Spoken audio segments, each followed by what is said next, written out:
Понад 1 мільйон гривень для передових авіаційних навідників. Донать на захищений зв'язок на передовій. Банка в описі під відео. Триває спеціальний ефір на радіо НВ. В студії для вас працює Тетяна Іванська. Зараз будемо говорити про те, що відбувається у Грузії. Нагадаю, що там так званий президент сьогодні прийняв присягу. Пані президентка залишила президентський палац і сказала, що забирає з собою легітимність. Вона переїхала, сказала, що зараз закликає всіх разом із собою, що вона не залишає свій народ.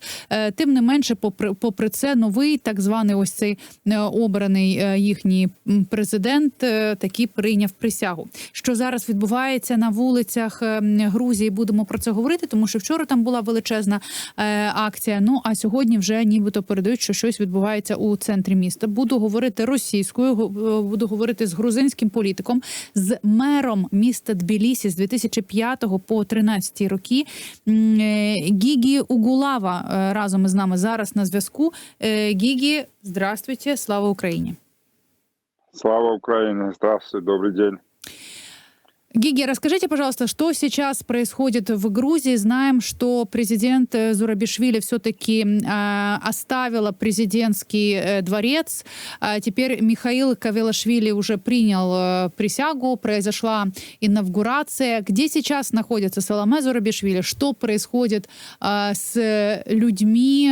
Протестуют ли они? Как дальше будут продвигаться протесты? И что сейчас на улицах Грузии? Насколько спокойно или, наоборот, неспокойно? Да, вы правы. Сегодня утром Саломе Зурабишвили покинула дворец, формально президентский дворец. Да, были разногласия в этом отношении. Часть протестующих хотела, чтобы она осталась в президентском дворце. И если власти насильно вывели бы ее, это было бы еще одним разоблачением режима Иванишвили. Но она сама решила, чтобы... И я думаю, это правильное решение, потому что легитимация не в здании, а в сути. То есть легитимация президентская идет с народа. И Саломе Зурабишвили является последним президентом, которого грузинский народ избрал. Насчет Кавелашвили был избран парламентом и коллегией выборщиков. И он был единственным кандидатом. И поэтому говорить о легитимности господина Кавелашвили очень смешно, потому что сам парламент не был признан, который избрал Кавелашвили, не был признан не только внутри, не признают подавляющее большинство грузинского народа, но и вы сами знаете, чтобы выборы были признаны, не только внутренняя легитимация нужна, но и внешняя легитимация. В частности, никто из наших партнеров, западных партнеров, не Соединенные Штаты Америки, не Европейский Союз не признали эти выборы и не поздравили и не парламент, и не сегодняшний день. Вот, например, если вы смотрели кадры из здания парламента, там присутствовали только грузинская мечта. То есть эта процедура проходила без оппозиции и без, например, представителей дипломатического корпуса. То есть это как бы был между собойчик. Сам Иванишвили присутствовал. Что очень важно.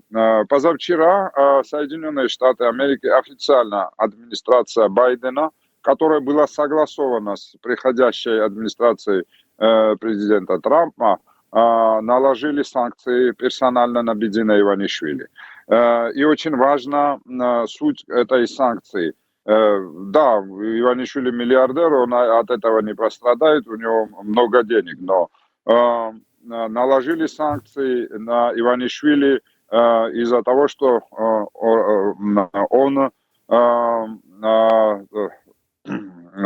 подрывает свободу и демократию грузинской государственности в пользу российского Российской Федерации. Это очень важно. Практически Соединенные Штаты Америки официально сказали, что Иванишвили и режим Иванишвили является продолжением режима Владимира Путина. Мы можем называть его агентом, потому что как раз по акту, которому наложили на Иванишвили санкции, это как раз в списке ходят агенты. Мы можем называть его наместником или, не знаю, как хотите называть Иванишвили, но Иванишвили не представляет грузинский народ. Иванишвили практически является хунтой, которая официально для наших партнеров, для Соединенных Штатов Америки и для Евросоюза является продолжением режима Путина. Это очень большое достижение, это практически разоблачение режима Иванишвили, и это случилось как раз из-за того, что наш народ уже вот месяц протестует. Несмотря на избиения, несмотря на все эти, не знаю, экзекуцию, которую так называемая полиция и хунта ведет против молодежи в основном, наш народ все-таки не останавливается. Вчера был грандиозный марш, и практически вся страна, и весь Тбилиси был, и все мосты, и все магистрали были перекрыты, и живая цепь свободы, люди стояли в живой цепи. Это очень важно, потому что касательно Саломе Зурабишвили, конструкция политическая выглядит так.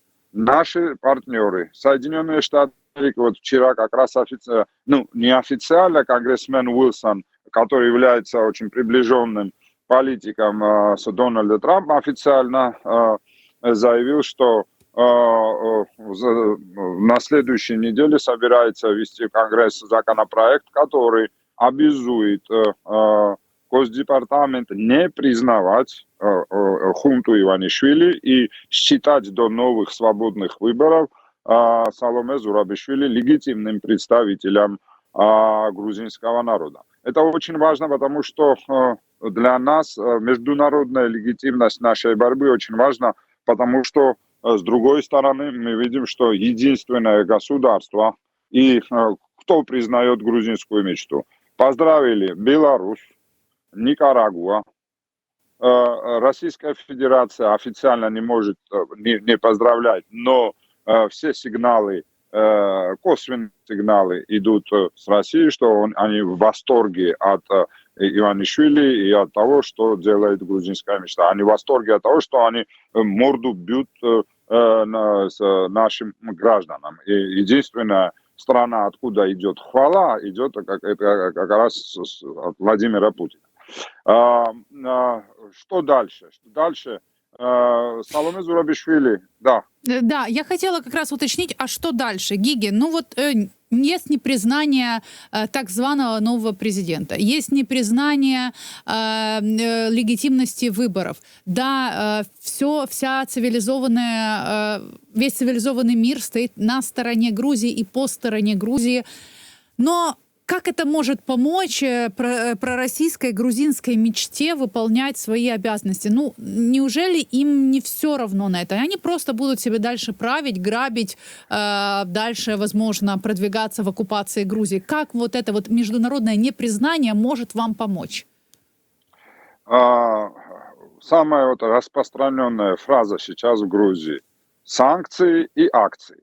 Санкции, которые это как бы это иски для режима. Санкции очень важны, и международная изоляция режима Иванишвили очень важная, но все это достигнуто путем борьбы внутри страны. Акции продолжаются. Даже сейчас вот идет Новый год, и народ решил, что на Руставели это самый необычный Новый год будет для Грузии, потому что уйма народа будет там и праздновать Новый год, и протестовать. То есть протест не останавливается. И оно идет по вертикали, потому что, например, грузинский режим Иванишвили не ожидал, это то, что уже 2500 представители бизнеса, в том числе и крупного бизнеса, подписали петицию о новых выборах и о освобождении политических заключенных. Это очень важно, потому что бизнес в Грузии никогда вот так массово не протестовал на протяжении вот этих 30 лет. Это очень важно, потому что и все сегменты населения и общества включены в эту борьбу. Да, они сейчас будут продолжать так править, но править нужно иметь бюджет. Например, после вот официального заявления Евросоюза где-то по подсчету экономистов 2,5 миллиарда лари, это где-то около 800 миллионов долларов, будут заморожены, и это очень большой удар для маленькой экономики Грузии. То есть донации и прямые вливания в бюджет будут остановлены из Германии, из Дании, Швеции и так далее, из Соединенных Штатов и так далее. И это будет очень большим ударом для экономики. Уже вот наша валюта, лари, стала девальвировать. Санкции будут продолжаться, и акции внутри страны будут продолжаться до того, как режим не рухнет, и у нас не будут свободные выборы. У нас нет другого выбора, у нас нет пути обратно, потому что если сейчас мы не сможем переломить вот этот режим, то Грузия катится станет через год, оно может станет Беларусью. В этом отношении, конечно, очень важна легитимность, и поэтому, несмотря на то, что очень много претензий и у меня лично к Саломе Зурабишвили, она остается легитимным представителем. Она сказала, что она не собирается покидать Грузию, как, например, Тихановская покинула Беларусь, или как из венесуэльской оппозиции она сравнивала себя. Она не собирается покидать страну, и мы продолжаем бороться. Будет учреден учредительный совет.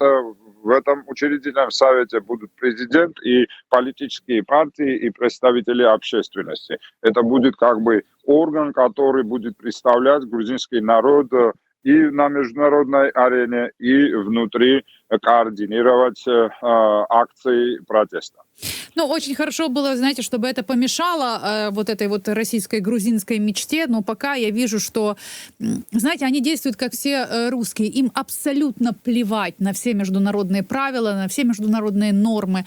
Они сидят на своем месте и продолжают грабить и убивать. Им ничего не мешает.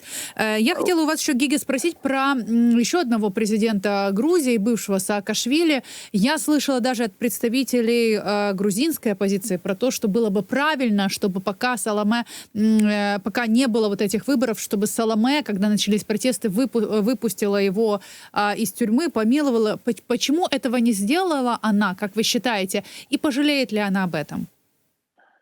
Я думаю, это очень большая ошибка Саломе Зурабишвили. Практически она говорит, что Иванишвили – русский проект продолжения режима Путина, да?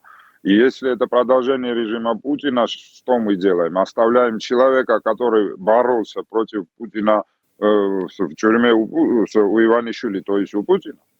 Это очень большая проблема, и, к сожалению, Саломе Зурабишвили не решилась на это. Ее аргумент был то, что если она помилует, ее все-таки не освободят. Это правильно, да. Формально Саакашвили оставался бы в тюрьме, но этот вопрос очень важный и для Саакашвили, для освобождения Саакашвили, и для самого Саломе Зурабишвили. Это очень большое пятно на ее карьере. Если что-то случится с Михаилом Саакашвили в тюрьме, да, ответственность, конечно, будет за Иванишвили, но от ответственности, от моральной и политической, от исторической ответственности не может уйти она. Да, Михаил Саакашвили на свободе был бы очень важным фактором, потому что не только его опыт и политическая харизма, но усиление, то есть у нас сейчас 3 живых президента. Один Саломе Зурабишвили, другой в тюрьме Саакашвили, еще Георгий Маргвелашвили тоже, который протестует вместе с нами. То есть мы предлагали, я лично ей предлагал, чтобы создать формат вот 3 президентов, который бы усилил и внутри страны, и вне страны на международной арене наш голос. Но, к сожалению, она не решилась на это, и я думаю, это очень-очень большая ошибка для персонально его. Но все-таки это уже шанс упущен.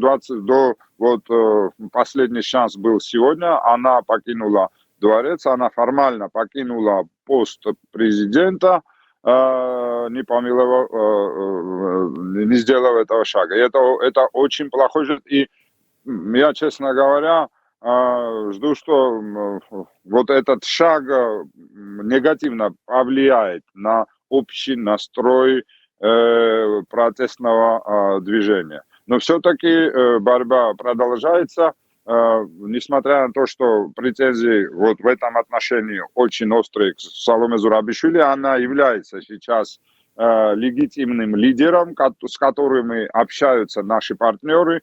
Вы знаете, когда вот идет вот такое противостояние, мирное противостояние, очень важно международная подмога. Вы сказали, да, им наплевать, все, они убивают, грабят, но все-таки Грузия не Россия, да?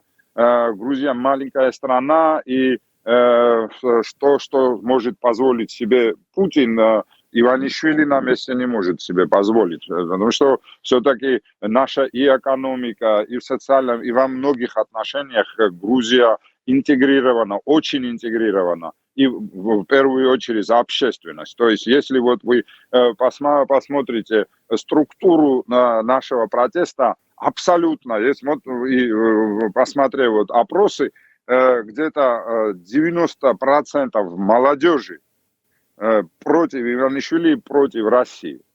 И эта молодежь не собирается останавливаться. И это движение и Саломе Зурабишвили, или Михаил Саакашвили, или кто иной, никто единолично не является лидером этого движения, этого протеста. Вот сама суть, и я бы сказал, чем, например, оно отличается от других протестов, или, например, от революции РОС, да, как тогда был очень явный лидер Михаил Саакашвили, да. Сейчас явного такого лидера нет, но это как раз и является прелестью вот этого движения, этого протеста. То есть, если ты отрубишь одну голову, там на месте этого 10 приходят. То есть, нет, они вот ищут, кто организатор, кто создает вот эти пикеты, акции и так далее, и так далее. Приходит полиция, ищет, но никого не находит, потому что организаторы все. Вот, например, вчера была живая цепь, да, организаторов так конкретного никто никого не приводил. Вот, написали в соцсетях, сделали заявление, вот один человек, второй, такой, и вот вирусно так, где-то 100 тысяч человек в городе вышло протестовать. Вот поэтому очень для властей сложно менеджмент и борьба против такой структуры. Пока что эта тактика работает. Я не исключаю, что, например, через неделю, через 2 тактика переменится. Но реально вот противостояние очень большое, и после месяца нашего протеста никто не признает режим Иванишвили. Оно абсолютной изоляции.